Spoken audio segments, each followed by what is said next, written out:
জুলাই সহযোদ্ধা নুরুর উপরে যে ন্যাক্কারজনক হামলা হয়েছে।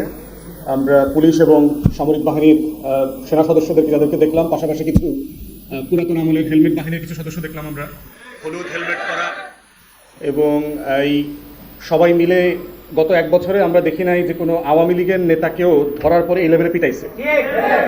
আমরা দেখছি ছাত্র দলের নেতাদেরকে কিভাবে পিটাইছে পুলিশ, সেনাবাহিনী, র্যাব মিলে। আমরা দেখছি যুব দলের নেতাদেরকে কেমনি পিটাইছে। বেগম জিয়াকে এক কাপড়ে কিভাবে এই দেশে ক্যান্টনমেন্ট থেকে, বাসা থেকে বের করে দিয়েছে। তারেক রহমানকে ডিজিএফআই, এসবি, এনএসআই যৌথ বাহিনী মিলায় পিটায় মেরুদণ্ডের হাড় ভেঙে দিছে, সেগুলো দেখছি। কিন্তু গণ অভ্যুত্থানের পরে যৌথ বাহিনীর এত দুঃসাহস আসে কোত্থেকে?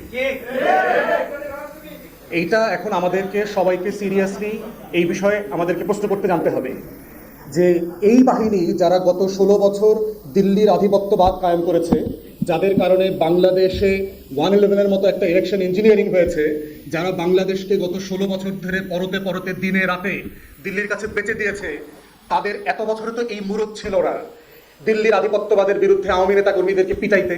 তো সাডেনলি এত দুঃসাহস, এত সাহসী ওনারা কেমনে হয়ে উঠলো?